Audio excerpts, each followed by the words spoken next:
Alhamdulillahi Rabbil Alamin. Wassalatu wassalamu ala rasulihil amin, Nabiyyina Muhammad ibn Abdillah wa ala alihi wa sahbihi wa man sar ala nahjihi wa ihtada bihadihi wa istanna bisunnati ila yaumiddin, amma ba'd. Yang dihormati pengurusi majelis, yang dimuliakan pengurusi aliyatan kuasa Masjid Abu Ubaidah dan semua para imam, muslimin dan muslimat, para jemaah sekalian, Assalamualaikum warahmatullahi wabarakatuh. Alhamdulillah, kita panjatkan kesyukuran kepada Allah Azza wa Jalla kerana pada malam yang berbahagia ini kita dapat meneruskan bicara kita ataupun kuliah kita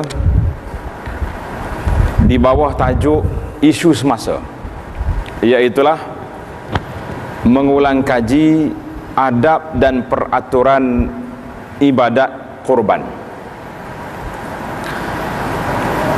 Tuan-tuan dan puan-puan muslimin dan juga muslimat, dalam ibadat kita ni ada beberapa kategori ibadat. Yang ada kertas tu boleh tanda. Ibadat kita ni ada banyak kategori. Ada kategori dia panggil ibadat badaniah, ibadat dengan tubuh badan saja, iaitulah solat. Solat tu dengan badan kita saja. Ada ibadat dengan harta saja, iaitulah zakat. Ada ibadat yang dengan tubuh kita tapi lebih kepada kekangan nafsu, iaitu puasa, ibadat puasa. Dan ada ibadat yang merangkumi banyak perkara, ada harta dan ada badannya sekali, ada nafsunya sekali, iaitulah ibadat haji. Ini dia panggil kategori ibadat yang ada. Dan satu lagi dia panggil ibadat bi iraqatid dima, ibadat dengan cara menumpahkan darah hayawan. Allah Ta'ala sebut dalam Quran, fasalli li rabbika wanhar. Maka sebagai ulama tafsir kata, salli di sini iaitulah salatul Eid, salat hari raya, wanhar dan sembelih korban. Artinya salat dan sembelih ini termasuk di dalam ibadat.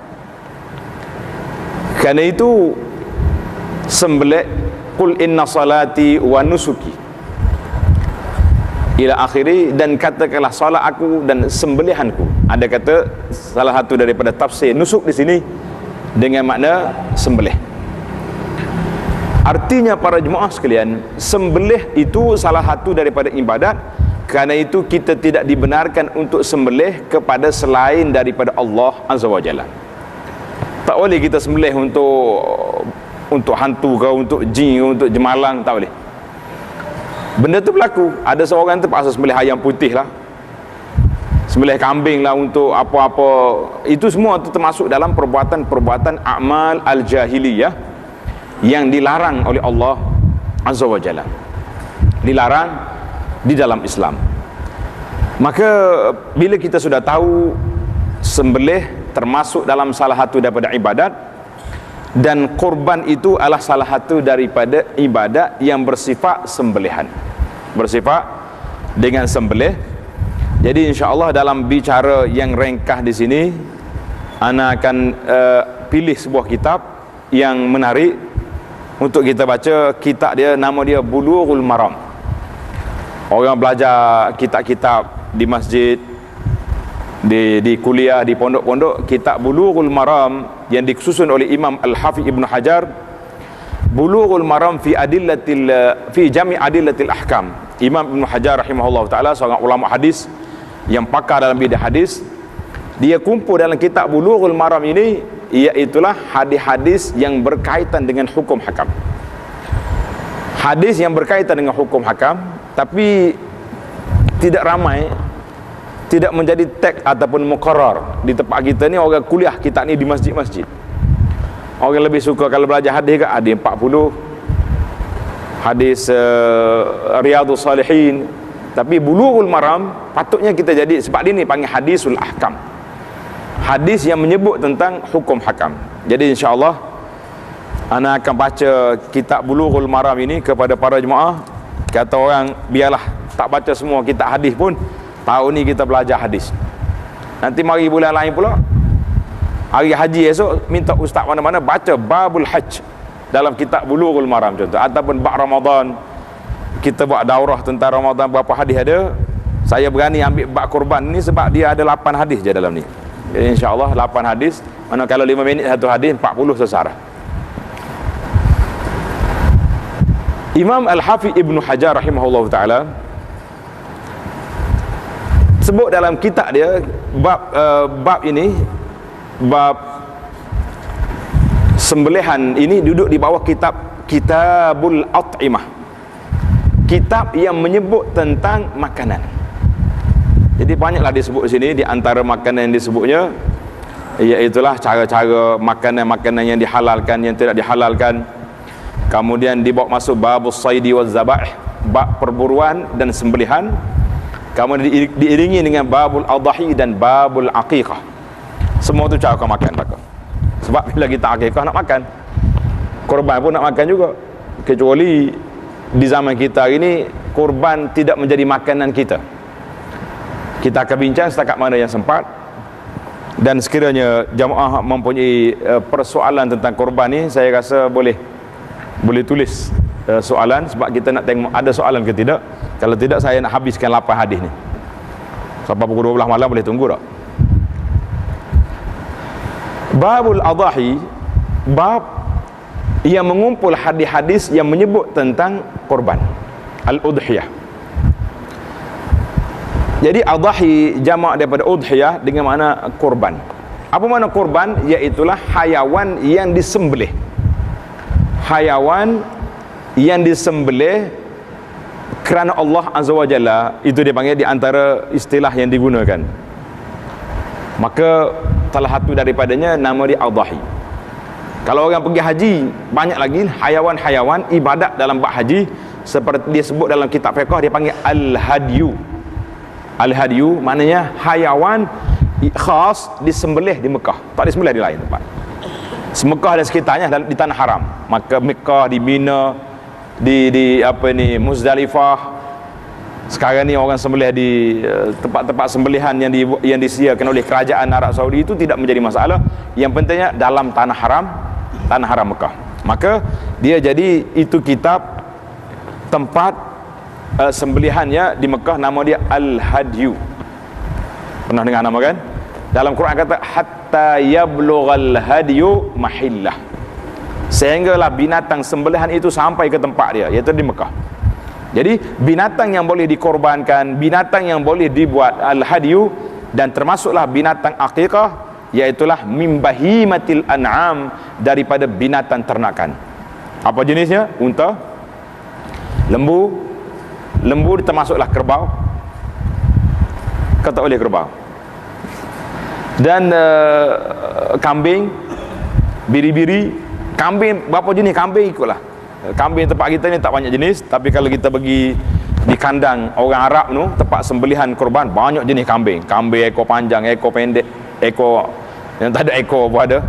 Jadi macam-macam jenis kambing. Yang pentingnya duduk di bawah kategori al-ma'iz ataupun al-ma'zu wad-dha'n. Ada kambing dua jenis. Satu dia panggil ma'az, itu kambing. Ad-dha'nu iaitulah biri-biri. Sebarang jenis biri-biri seperti kibas dan seumpama itu termasuk dalam ad-dha'nu. Ad-dha'nu. Maka Nabi dalam hadis yang diriwayat oleh Sayyidina Anas bin Malik radhiyallahu anhu, anna Nabiy sallallahu alaihi wasallam kana yudhi bi kabshaini amlahaini aqranaini wa yusammi wa yukabbir wa yada'u rijlahu ala safahihima. Hadis hadis muttafaqun alaih. Maksudnya Anas kata Nabi sallallahu alaihi wasallam telah berkorban dengan menyembelih 2 ekor kibas. 2 ekor kibas amlahai ini yang berbulu putih campur hitam. Maknanya asalnya kambing tu, kibas tu putih, tapi ada sikit dia punya warna hitam.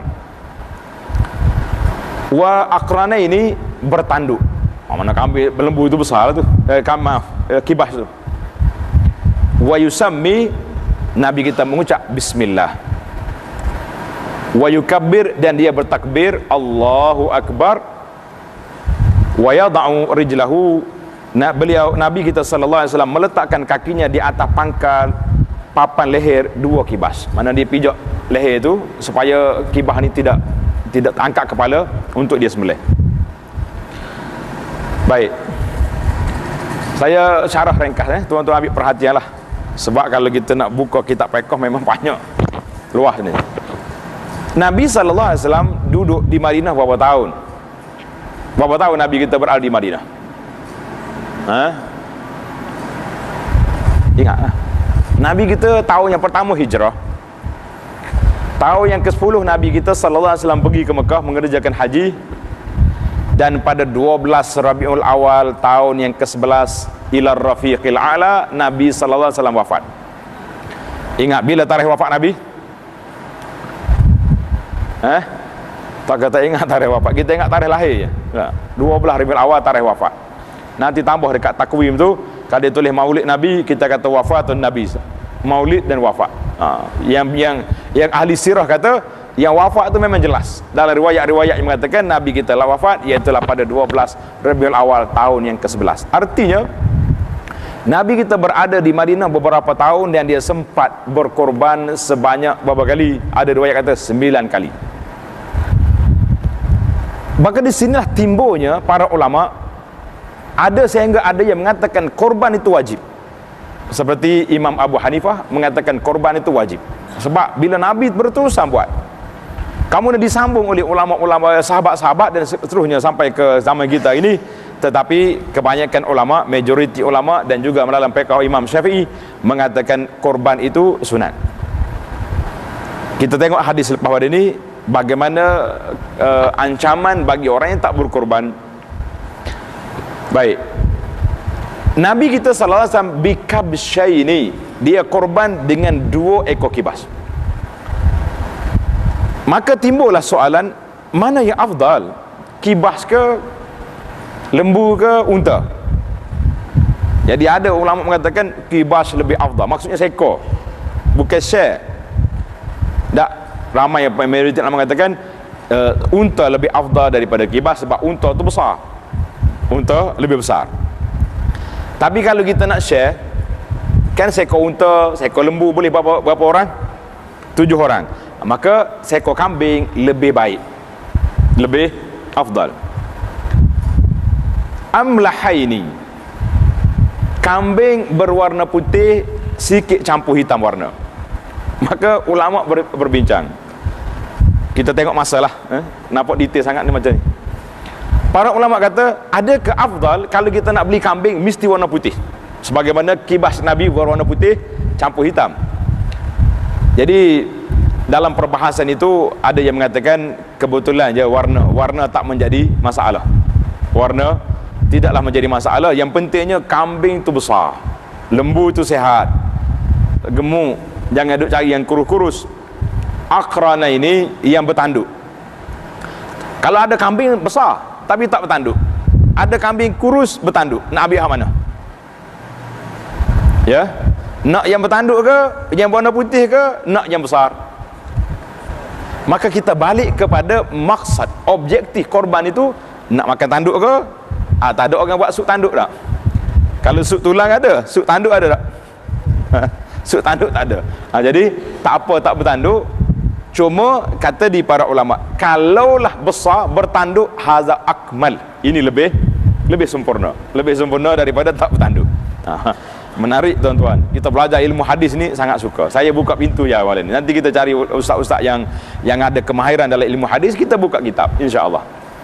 Maka warna putih bukanlah menjadi satu keutamaan, bertanduk juga bukan keutamaan. Tetapi kalau kita jumpa kambing yang gemuk, sehat walafiat, warnanya putih, bertanduk, itu lebih sempurna.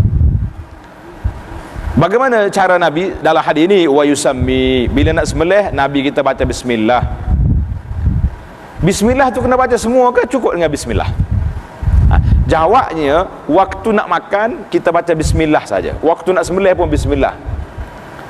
Sebab Ar-Rahmanir Rahim, sifat Allah yang kasihan belas, rahmat dengan hamba dia. Tiba-tiba kita kata Allah Ta'ala maha rahmat, kita duduk sembelih tu rahmat kata rahmat. Sembelih tu bercanggah lah, kalau patut kalau rahmat kosok ya, jangan sembelih. Sebab itulah kata dari sebagian ulama, eloknya kita hanya baca bismillah. Maknanya aku sembelih kambing ini, lembu ini, unta ini dengan nama Allah, cukup setakat itu, bismillah. Dan kita bertakbir, Allahu Akbar, bismillah, Allahu Akbar, bismillah, Allahu Akbar. Ada satu cerita menarik. Bila imam dekat nak raya, dia baca khutbah, dia bagi tahu, tuan-tuan, di antara cara kita nak sembelih, di antara adab nak sembelihnya, kita baca bismillah wajib, Allahu Akbar sunat. Kan? Jadi ada waktu nak sembelih, tak ada juga hak baca lagu tu bismillah wajib, Allahu Akbar sunat. Jumpa ke dia lagu tu? Kata ni tu lebah kapur molek ni dah. Jangan punya. Itu dia panggil. Jadi orang cakap hukum baca bismillah dalam apa ni sembelihan itu mesti kena baca. Tapi takbir itu tak masuk dalam sunnah. Manakala tidak baca pun sah. Tetapi kita nak ambil yang afdal, yang sempurna, kita baca. Nabi SAW letak kaki dia di atas pipi tengkuk kambing supaya dia tak bergerak. Jadi kita pun boleh letak. Wa fi lafzin, dengar ni para jemaah sekalian, dalam riwayat lain dia kata apa? Saminaini, iaitulah dua ekor yang gemuk. Jangan duk cari yang kurus.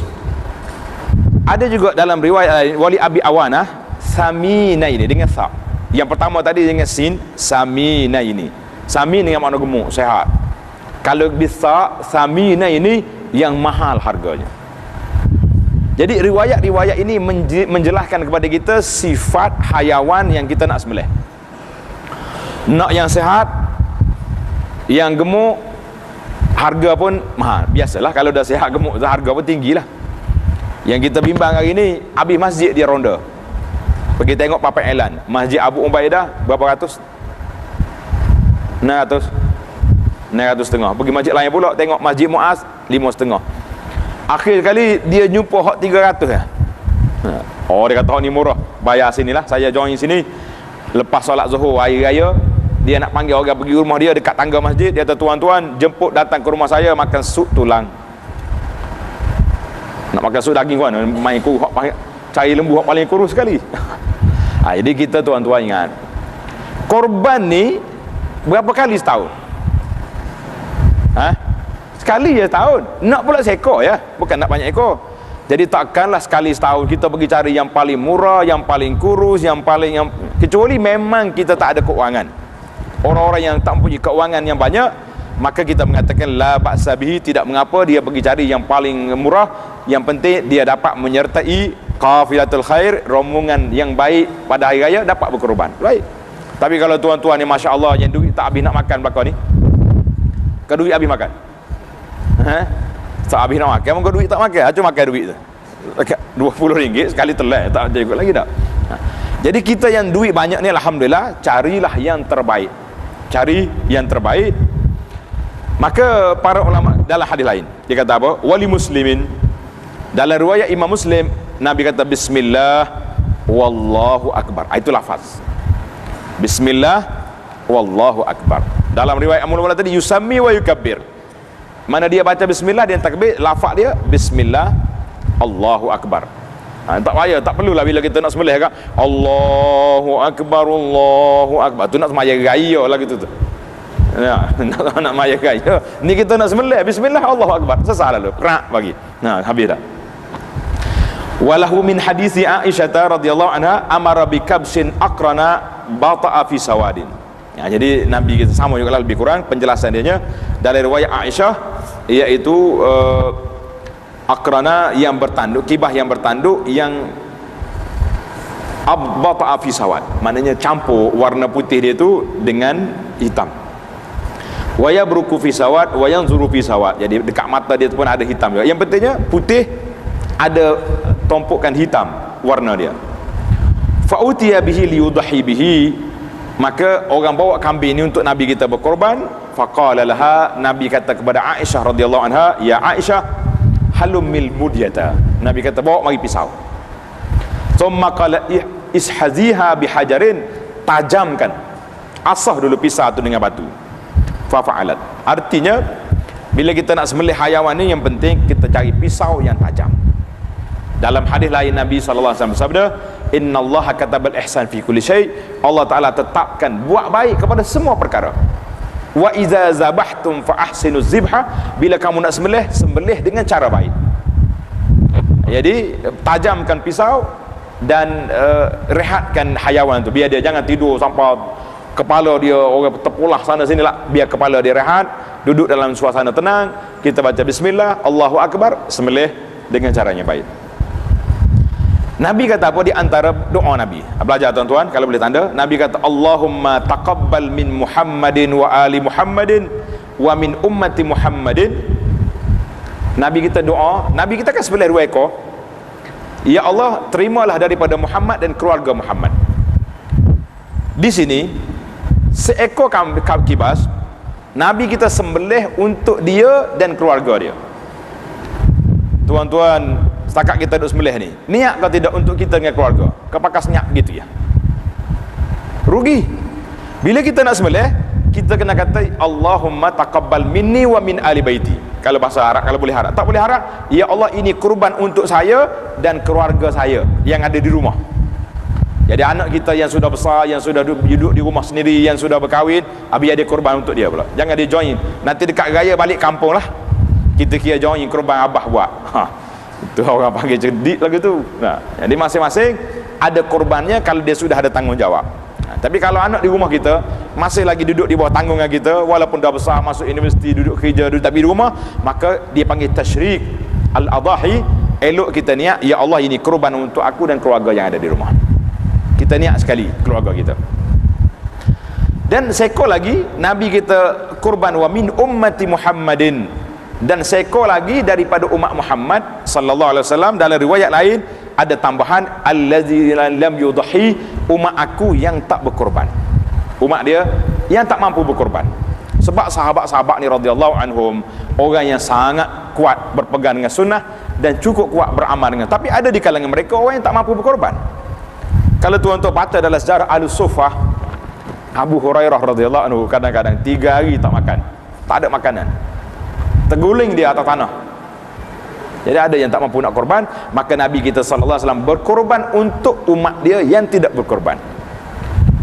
Pasal itu kata di para ulama, elok juga para pemimpin yang menjaga rakyat ni, dia korban untuk dia, keluarga dia, dan seekor lagi untuk rakyat dalam kawat daerah dia yang tak mampu berkorban.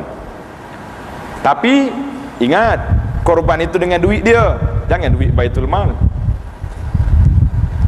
Lepas tu boleh tak korban 10 ekor lembu pun. Nah, duit kita kalau kita nak korban. Summa dhaha bihi, kemudian Nabi kita sallallahu alaihi wasallam berkorban. Ini di antara adab yang baik. Maka di antara doa yang dibaca setelah kita berkorban, cuba tuan-tuan ikut, Allahumma hadza laka wa ilaika, Allahumma taqabbal minni.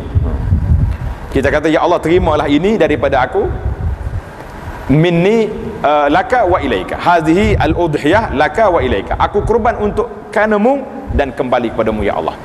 Jadi kita niat Allahumma taqabbal minna. Kalau kita ada keluarga kita kan taqabbal minna, iaitulah terimalah daripada kami, minka wa ilaik.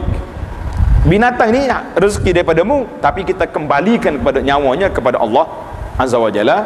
Walaupun dagingnya kita makan, tapi itu di antara adab yang kita ada. Maka para jemaah sekalian, hadis yang kedua, wa an Abi Hurairah radhiyallahu anhu qala Rasulullah sallallahu alaihi wasallam, man kana lahu sa'atun wa lam yudhi fala yaqrabanna musallana. Dengar baik-baik ini. Seorang sahabat yang bernama Abu Hurairah radhiyallahu anhu, dalam riwayat ini mengatakan Nabi bersabda, tetapi Imam Al-Hafiz Ibnu Hajar dalam hadis ini mengatakan rawahu Ahmad wa Ibnu Majah wa sahahu Al-Hakim wa rajjahal a'immatu ghairuhu waqfahu. Jadi imam-imam hadis mengatakan hadis ini bukan daripada Nabi, sahih daripada Abu Hurairah, mana hadis mauquf. Apa Abu Hurairah kata? Kalau kita nak ambil daripada Nabi, maka dia kata itu tidak sahih. Yang sahihnya daripada Abu Hurairah, dia kata apa? Dengar tuan-tuan, man kana lahu sa'atun, sesiapa yang ada kemudahan, ada duit untuk keluarga dia, untuk belanjaan dia sudah ada, walam yudahi, tetapi tidak melaksanakan korban, Masya Allah tabarakallah, tak laksana korban, fala yaqrabanna musallana, janganlah ia menghampiri tempat solat kami. Mana siapa peringkat arahan itu besar, mana orang yang ada kemampuan tapi tak mau korban.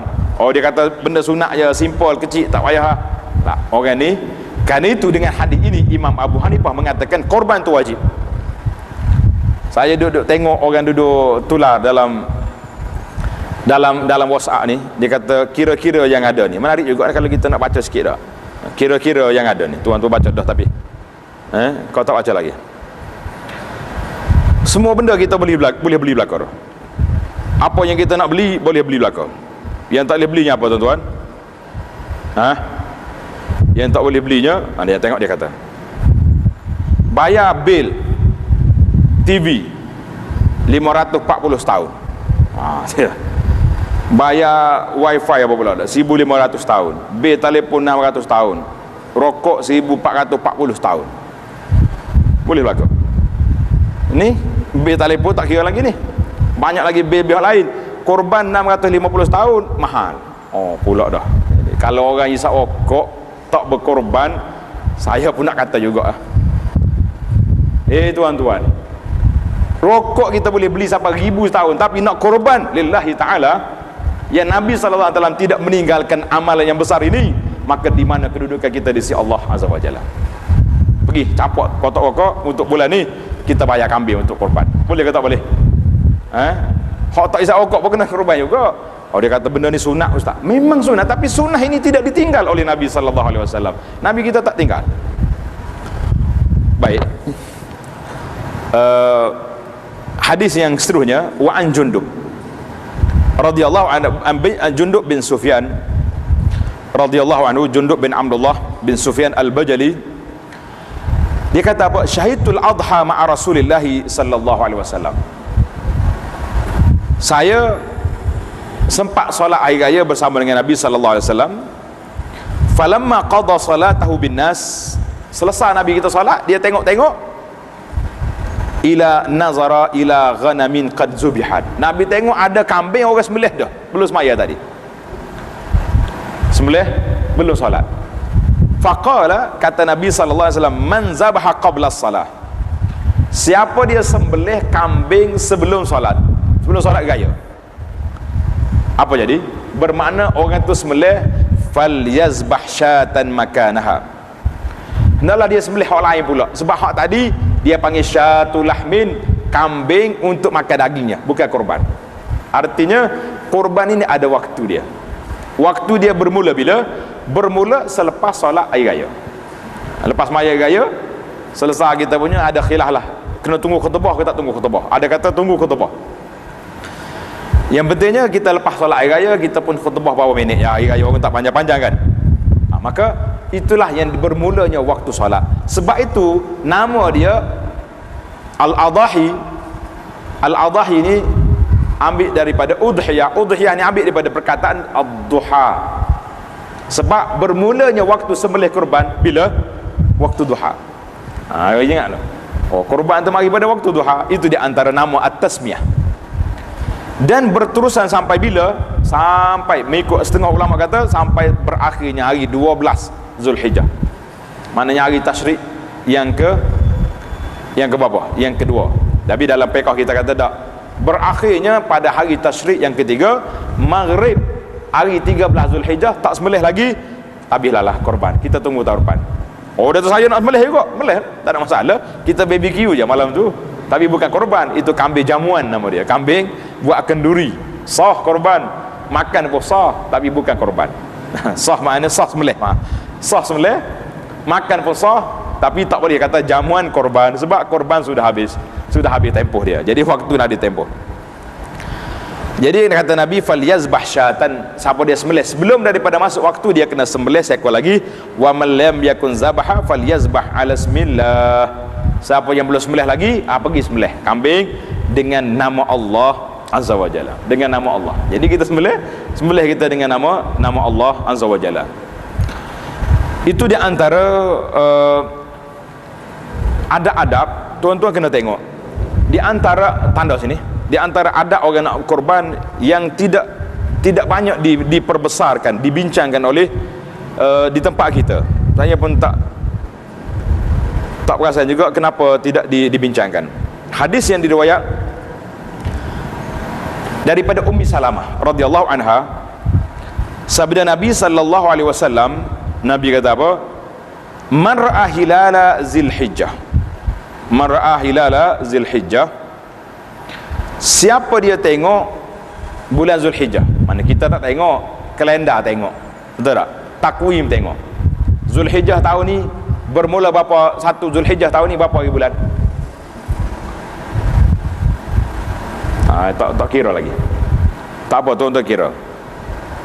Boleh tolong kira tak? Tengok. Bila masuk 1 Zulhijjah, wa arada an yudhi, dia sudah berniat nak korban. Macam mana berniat? Kita sudah tulis nama dekat dinding, senarai korban sudah masuk, ataupun sudah bayar duit kepada siapa-siapa, sudah wakilkan nak korban, ataupun sudah beli dah kambing, ada kambing duduk tebik daripada tangga kita nak korban. Itu dia panggil wa aradan yudhi, mana kita sudah niat nak korban.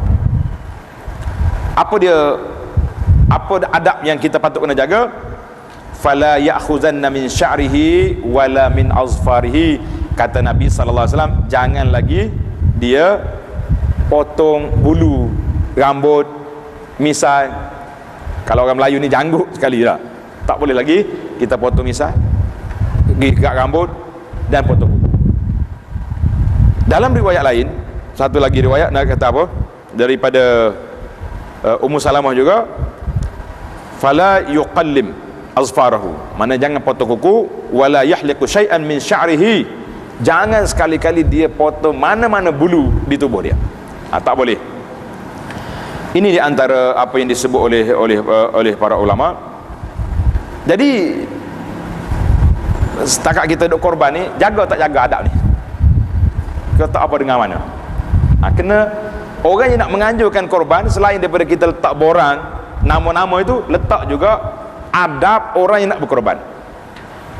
Apabila masuknya 1 Zulhijjah, bila mana 1 Zulhijjah, jangan lagi potong kuku dan jangan lagi dia gerak rambut. Misal apa-apa bulu yang ada tak boleh dipotong. Apa kedarjat larangan ini? Apa darjat dia? Hadis ini hadis sahih sebagaimana disebut oleh para ulama, riwayat Ibnu Majah, riwayat An-Nasa'i dan lain-lain.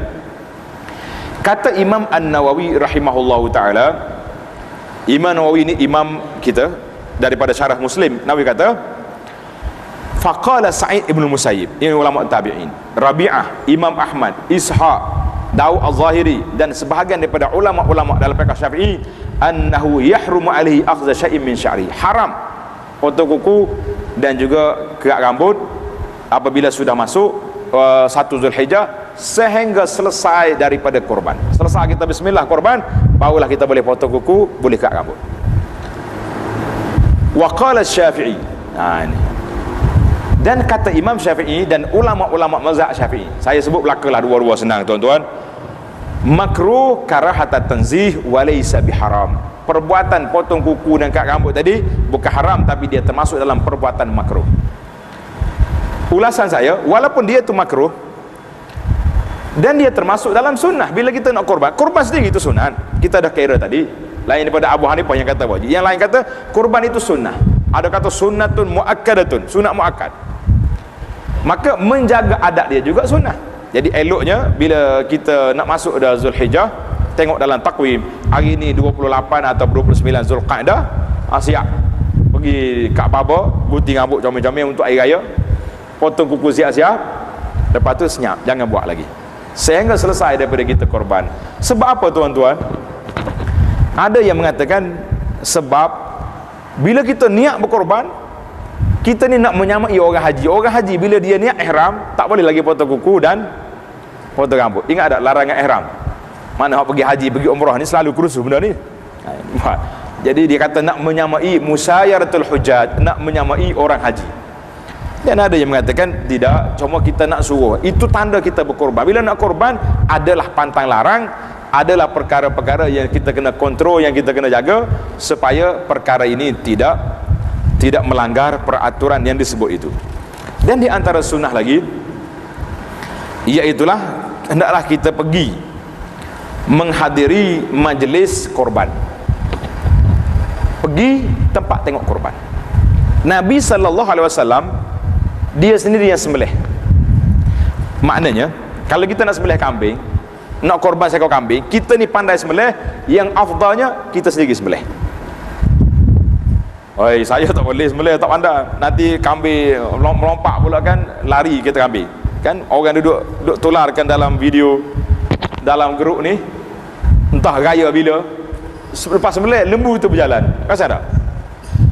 Ada juga sudah sembelih, pisau dia tumpuk, lembu tu bangun berjalan. Macam mana nak buat? Jadi daripada duduk huru-hara begini, baiklah kita wakilkan kepada orang sembelih. Tapi walaupun kita wakil, eloknya kita tengok sekali. Kita tengok falyashhad, menyaksikan ibadat korban itu dilaku depan mata kita, dilakukan depan mata kita. Ada satu hadis, cuma hadis ni para ulama hadis mempertikaikan tentang kesahihannya, dan ianya masyhur dibaca, iaitulah tidak ada amalan yang dilakukan oleh anak Adam pada hari nahar, pada hari korban. Katanya hadis ini Nabi kita sallallahu alaihi wasallam berpesan kepada anak dia Fatimah radhiyallahu anha. Nabi kata apa? Tengok lafaz dia. Nabi kita suruh pergi tengok. Ya Fatimah, qumi fashhadi udhiyatik. Pergi saksi, pergi tengok orang sebelah korban awak. Fa innahu yufaru laki bi kulli qatratin min damiha. Diampunkan bagi setiap titisan darah itu daripada setiap dosa yang kamu lakukan. Jadi itu di antara hadis-hadis. Semua ulama hadis mengatakan hadis ini tidak sahih, tidak sabit daripada Nabi sallallahu alaihi wasallam, dan ada yang mengatakan hadis itu mungkar dan macam-macam lah. Yang penting paling akal darajatnya dhaif. Maka kerana itulah para ulama mengatakan eloklah Nabi sendiri sembelih dengan tangan yang mulia. Sewaktu mengerjakan haji, Nabi sallallahu alaihi wasallam sembelih 100 ekor unta. Tanda tuan-tuan, 100 ekor unta disembelih dengan tangan yang mulia sebanyak 63 ekor. 63 ekor unta. Sayyidina Abu Bakar radhiyallahu anhu, seorang sahabat yang sangat cerdik, yang peka dengan suasana, duk perhati tengok, Masya Allah tabarakallah, 63 ekor tertumbang. Nabi kita break, dia panggil Sayyidina Ali, sempurnakan berapa lagi? 37 ekor. Ini bukti, dalil boleh kita beri wakil pada orang korban walaupun kita ada sekali. Tapi eloknya falyashhad, menyaksikan korban itu sendiri. Maka di sinilah timbulnya persoalan. Orang duk tanya, Ustaz, mana afdal, kita sembelih tempat kita ataupun kita hantar korban ke luar negara? Minta maaf lah sahabat-sahabat kita NGO yang menganjurkan korban luar negara. Saya sebut di sini supaya masyarakat ala bayyinatin, duduk di atas landasan yang jelas. Korban luar negara menarik. Sebab apa? Saudara-saudara kita di sebahagian negara tak jumpa daging kecuali pada hari itulah. Bahkan ada setengah sahabat yang pergi negara yang tertentu, dia kata orang bukan Islam mari tunggu nak ambil daging. Sebab bagi dia, walaupun tempat negara yang tak boleh sebelah lembu bagi dia tak boleh, haram sebelah lembu kan, tapi mari juga nak ambil daging korban. Orang tanya, mu tak boleh makan, agama mu tak benar. Dia kata, biarlah kat agama, aku setahun sekali sentuh daging pun tak apa dah. Maknanya ada negara yang sangat memerlukan kepada makanan. Maka kita mengatakan kita wasati dalam isu ni. Saya mengatakan kita ada keluarga, dua-duanya bekerja, ada duit belaka, alhamdulillah, suaminya kerja, isteri pun kerja. Apa kata kalau kita ihyakan sunnah dan kita juga mengirim makanan untuk saudara kita di luar negara? Kita ihya sunnah maknanya seekor di sini untuk kita saksikan korban, dan seekor lagi kita hantar ke luar negara. Maknanya terlaksana dua sunnah. Sunnah di tempat kita. Kalau semua luar negara, mati sunnah di tempat kita. Sedangkan Nabi suruh hadir, Nabi kita suruh hadir tempat korban tu, menghadiri tempat korban. Jadi kalau kita semua luar negara, kita nak hadir macam mana? Tak apa, penganjur kata jangan bimbang tuan-tuan, WhatsApp group sudah ada, lepas kami sembelih, kita hantar gambar lembu sudah disembelih. Kalau dia jujur, alhamdulillah. Kalau tak jujur, saya kotui dia hantar semua, seluruh orang apa boleh. Itu berlaku benda-benda yang tidak baik. Tapi sahabat-sahabat kita NGO yang nak korban luar negara ni, insya-Allah kita siqah dengan ikhlasan mereka, kita kata jazahumullahu khairah. Tapi tuan-tuan, jangan matikan sunnah di tempat sendiri. Jangan matikan sunnah di tempat sendiri. Jadi kita kena ada, di masjid kita ada, di qaryah kita ada, dan setiap rumah mesti ada satu korban di rumah dia sendiri. Ada juga orang cakap ni tak apa selesa sebenarnya. Dia kata, ustaz, leceh lah kalau korban-korban. Kita ni gaya, pakai baju comel, baju cantik, tiba-tiba pergi dia sembelih main darah ni buat apa? Ibadat tu nama apa tuan-tuan? Ibadat sembelih nama apa? Korban. Ada ke orang berkorban dengan tidak ada pengorbanan? Ada? Ada. Saya berkorban tapi tak ada pengorbanan. Relax je. Hari raya entah apa, makan kek, tak ada daging korban di rumah kita. Maka kita mengatakan satu sunnah yang diajar oleh Nabi sallallahu alaihi wasallam itu sudah dimatikan. Sudah dimatikan. Jadi ingatlah, itu di antara adab yang perlu jaga. Satu, adabnya jaga ketika masuknya awal Zulhijjah, maka jaga jangan lagi dipotong kuku dan rambut. Walaupun dalam fiqh kita kata makruh karahatat tanzih, tidak haram, tetapi ada ulama lain mengatakan haram. Maka eloknya kita mengelakkan diri daripada khilaf, dan dia juga termasuk dalam sunnah yang diajar oleh Nabi sallallahu alaihi wasallam dalam hadis-hadis yang jelas. Kemudian pembahagian daging korban juga. Jadi kita bagi daging korban, ada kita bagi satu bahagian kepada orang fakir miskin, sebahagian lagi kita beri kepada hadiah kepada siapa-siapa yang kita ada, orang-orang kaya tak jadi masalah, dan satu bahagian lagi kita makan untuk keluarga kita. Maka di awal Islam dulu Nabi sallallahu alaihi wasallam larang iddikhar luhum al-adhahi. Nabi tak pernah simpan daging korban, mesti habiskan dalam masa 3 hari itu. Sebab waktu tak banyak orang yang berkorban, miskin di awal Islam. Tapi kemudian bila sahabat-sahabat ni sudah kaya, ada keuangannya, Nabi kata kulu waddakhiru, kamu makan dan boleh simpan. Jadi tak ada masalah, kita ambil. Kalau kita tak habis nak makan, kita simpan dalam peti. Kita nak guna lagi lepas pada tu, tidak menjadi halangan untuk kita simpan daging. Tapi jangan sampai tahun depan ada lagi korban, makan lagi daging korban habis tahun lepas. Kita nak apa cerita korban lagu ni? Nah, korban simpan nama dia. Hadis yang keempat, wa an al-Bara bin Azib radhiyallahu anhu qama fina Rasulullah sallallahu alaihi wasallam. Nabi kita berdiri menyampaikan, Nabi kata arba'un la tajuzu fi dhahaya. 4 kategori ini tidak harus untuk dikorbankan. Al-aura al-bayyinu awaruha, iaitulah binatang yang buta sebelah mata sebelah buta, yang sangat jelas buta dia. Mana kalau rabung sebelah tu boleh lagi. Yang kedua, al-maridatu al-bayyinu maraduha, binatang yang sakit, yang nampak sakit dia tu, nampak sangat dia sakit.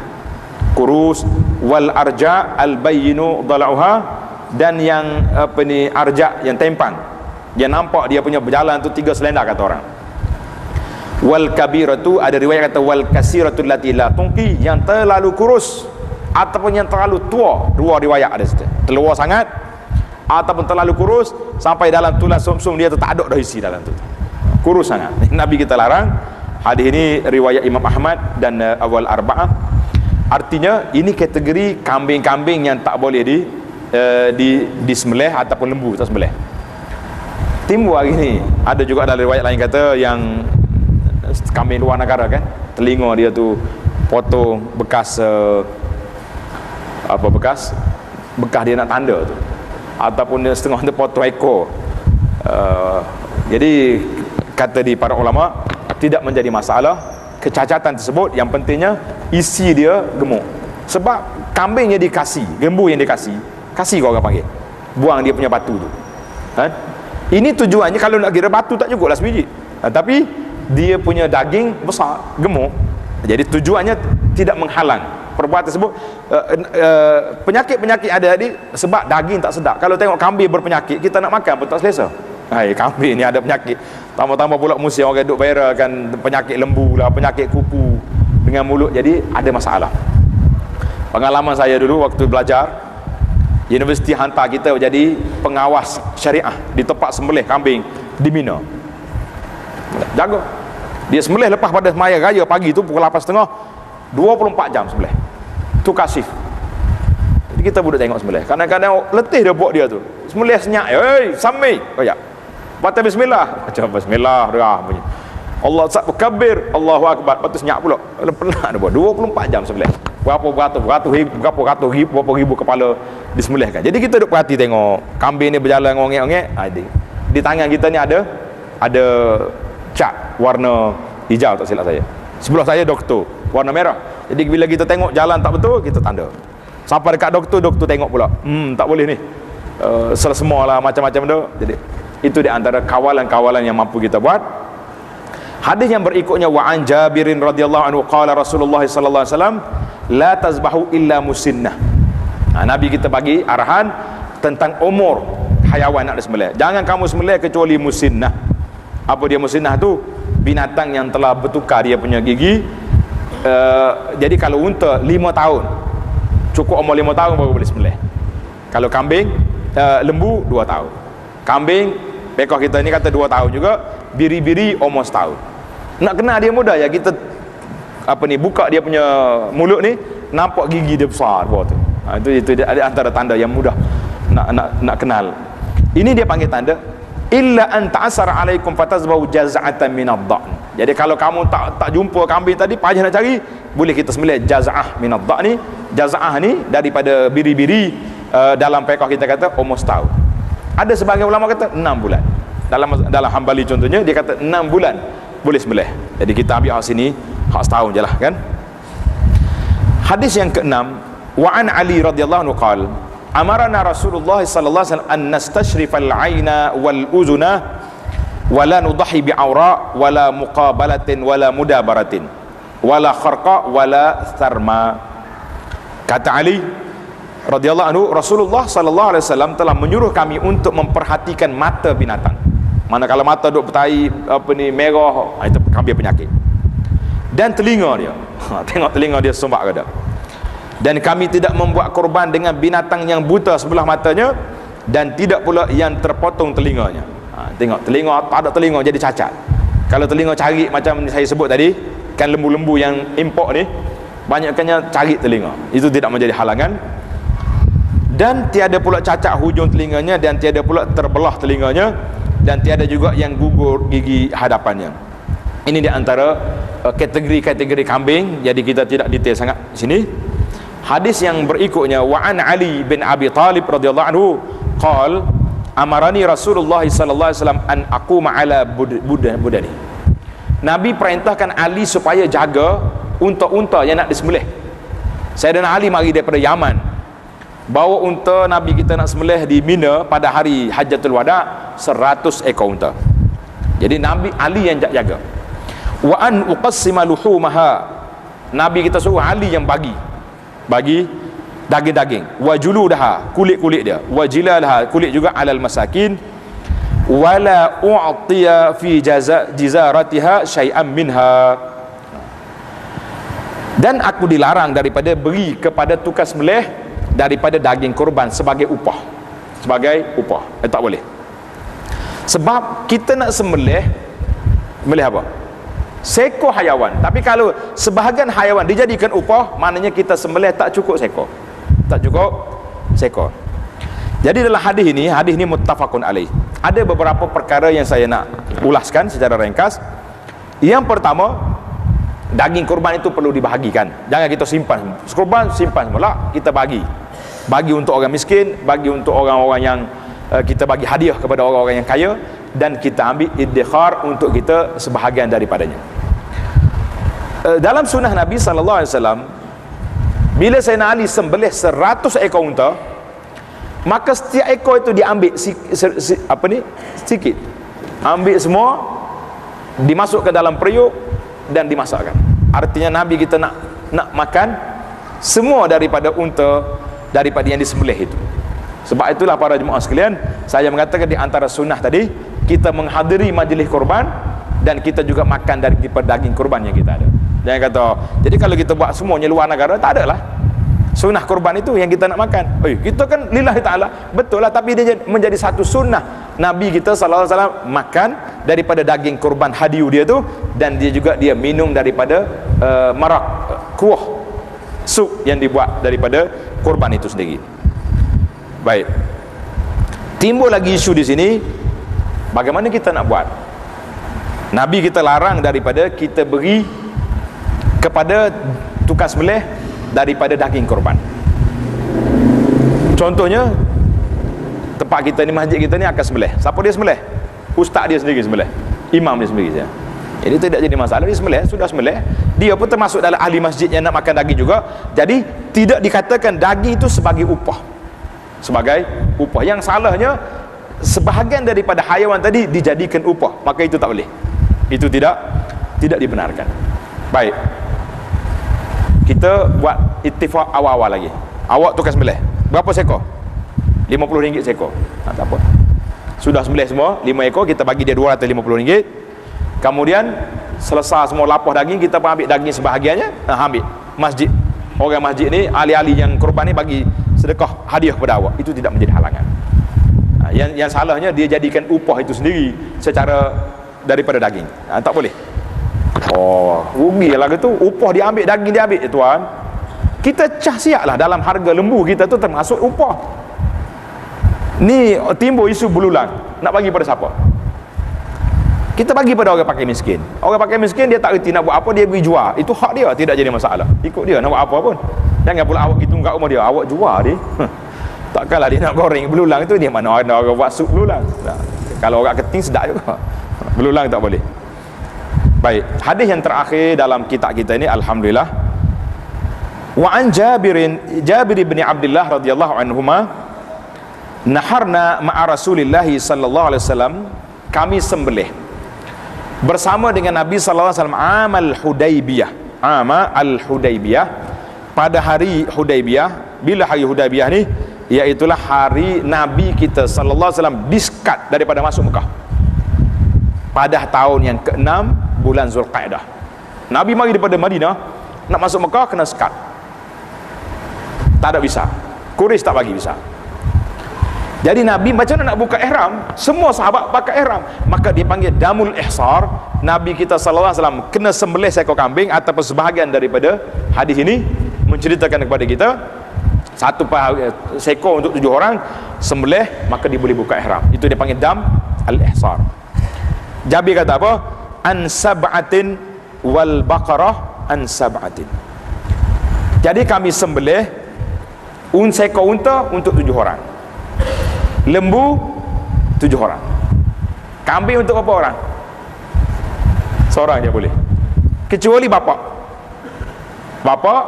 sembelih seekor kambing untuk saya dan ahli rumah, itu boleh. Jangan beri pada orang lain, untuk saya dan ahli rumah saja, itu saja yang boleh. Yang lain-lain itu tak boleh tasyrik dalam kambing kecuali untuk satu family. Jadi para jemaah sekalian, maka timbul juga soalan daripada masyarakat hari ini. Kita kan seekor lembu, seekor unta 7 bahagian. Kalau ada orang nak korban, ada orang nak akikah, ada orang nak dam, boleh ke tak boleh? Jadi tidak menjadi masalah perbezaan niat di situ, sebagaimana berbezanya niat kita di dalam solat. Ada orang solat kan, kita nak solat sunat, ada orang nak ikut belakang solat fardu. Berbeza niat itu tidak menjadi masalah, jadi boleh. Cuma sebagaimana yang saya selalu sebut, eloknya macam akikah. Akikah ni satu sunnah, tanda syukur kita kepada Allah Azza wa Jalla. Jadi sebaiknya akikah itu ambil lah daripada ujung rambut ke ujung kaki seorang. Maknanya cari kambing atau biri-biri lah, jangan duduk tunggu hak paling murah sekali nak buat. Sebab kita nak dapat anak ni bukan senang, payah nak dapat anak ni. Mak dia bila positif mengandung, berapa bulan nak boleh anak? Ke pakai beranak dulu? Minggu ni positif, minggu depan beranak.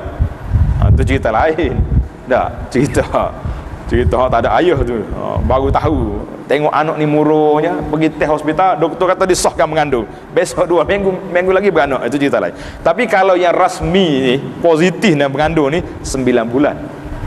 Paling cepat pun 6 bulan keluar. Itu cerita yang pentingnya. Mana dalam masa 9 bulan, takkanlah kita tak boleh nak menabung untuk nak beli seekor kambing ataupun 2 ekor kambing kepada anak yang kita mengharapkan dia akan jadi seorang anak yang baik, anak yang soleh, anak yang berkhidmat untuk kita. Nah, tunjuk anak saya tengok ni, kambing ayah beli kamu amlahaini akranaini, yang gemuk, yang besar, yang putih, yang bertanduk. Tengok. Saya cukup duka cerita bulan Ramadan ada orang telefon. Dia kata, "Ustaz, saya nak tanya soalan." Kata, "Fadal. Sah ke tidak saya beri zakat ke mak saya?" Saya kata, "Innalillahi wa inna ilaihi raji'un." Dia kata, "Kenapa Ustaz? Siapa mati?" Kata, "Awak lah matinya. Mati perasaan. Mak mu beri makanan yang paling dia sayang. Tiba-tiba awak nak bagi zakat yang mu tak boleh makan ke mak." Subhanallah. Jadi kita hari ni para jemaah sekalian, semua benda atas dunia ni kita mampu beli. Tiba-tiba nak beli korban seekor kambing 1000, seekor satu bahagian 600, kita rasa berat. Kita mengatakan ini satu perkara yang tidak munasabah, yang tidak sesuai dengan kita hari ini. Para jemaah sekalian, inilah di antara adab-adab berkorban yang dapat kita huraikan dari dalam kitab kita Bulughul Maram fi Jam'i Adillatil Ahkam. Jadi kalau ada soalan dipersilakan, ataupun masa dah lewat kita berhenti setakat tu jelah. Ada soalan?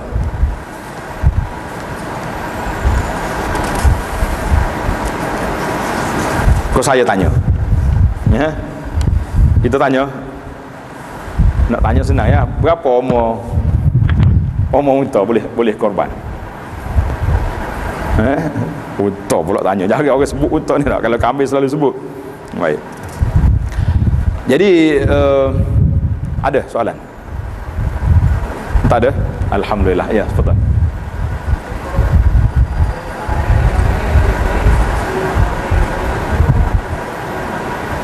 Yang afdalnya seekor kambing. Kalau nak seekor, maka kambing lebih afdal daripada unta. Kecuali kita nak unta seekor juga. Lembu seekor juga, maka sah dah lembu lebih afdal daripada kambing. Nah. Dia kata kambing mahal. Saya ulang sekali lagi. Tajuk kita ni ibadat berkorban. Apa mahalnya? 1000 mahal ke? Benda lain kita boleh beli. Kalau akak telefon malu tuan-tuan, berapa ribu ni? Telefon yang ada dalam poket tuan-tuan, berapa ribu? Ada yang 3,000, ada 5,000. Kambing seekor untuk korban kepada kita satu family, satu keluarga, mikir sangat kalau kita dengan Allah Azza wa Jalla. Ya, subhanallah. Kecuali memang tuan-tuan tak mampu, saya kata tak apalah, afallahu amma alimallahu anna fikum dha'fa. Allah Taala tahu kita ni lemah, kita carilah yang paling murah. Jangan cari yang paling murah, kita cari yang paling afdal. Itu yang kita nak. Alhamdulillah, satu wacana panjang yang saya dah buat tentang korban ini, hukum berkenaan daging korban, macam mana cara nak bagi. Jadi ada jugalah orang duk tanya tentang kita sekarang ni berjiran dengan siapa? Dengan orang-orang bukan Islam. Kalau kita korban boleh tak boleh dia untuk orang tu makan? Ini soalan lah. Takkanlah bila kadang-kadang kita buat jamu hari raya korban. Nah, jiran sebelah rumah bukan Islam, dia tak boleh kata orang kafir sekarang ni. Dia kena kata non muslim. Bahasa lebih lunak, non muslim hari. Kita pun bagi tahu, awak makan ayam saja, daging tak boleh makan. Dia berkejut, macam mana saya darah tinggi tak ada, gout tak ada, kenapa tak boleh makan? Jadi apa pandangan ulama di sini? Maka Imam Nawawi rahimahullah taala menukilkan daripada Ibnul Munzir, mengatakan bahawa ijma' para ulama harus beri makan daging itu kepada orang Islam. Itu ijma' ulama. Mereka berselisih pendapat tentang beri makan kepada ahlu zimmah. Ahlu zimmah ni marah orang bukan Islam lah dalam negara Islam. Jadi Imam Abu Hanifah, Imam Al-Hasan Al-Basri dan Abu Thawr mengatakan tidak menjadi masalah untuk kita beri makan kepada bukan Islam. Imam Malik kata aku lebih suka utamakan orang Islam. Kita berkata lagu itu juga, tapi kalau dia mari nak macam mana? Dalam mazhab Syafi'i, menurut Imam An-Nawawi harus memberi makan kafir zimmi daripada daging sembelihan korban sunat. Mana ada beza. Kalau korban nazar jangan bagi. Korban sunat biasa gitu, korban sunat sekarang ni. Jadi tak jadi masalah. kawan-kawan kita yang bukan Islam mari nak makan, tidak menjadi masalah insya-Allah taala. Itulah pandangan ulama. Yang lain-lain itu tuan-tuan boleh tengok dalam rakaman saya, cari Abu Anas Madani dalam YouTube, cari dia wacana tentang ibadat kurban. Panjang kita cerita situ detail. Jadi setakat inilah saja bicara kita, syarah ringkas kita kepada kitab Bulughul Maram min fi Jami' Adillatil Ahkam lil Imam Al-Hafiz Ibnu Hajar Al-Asqalani rahimahullah taala. Mudah-mudahan ada manfaatnya untuk kita semua. Subhanakallahumma bihamdika asyhadu an la ilaha illa anta astaghfiruka wa atubu ilaik.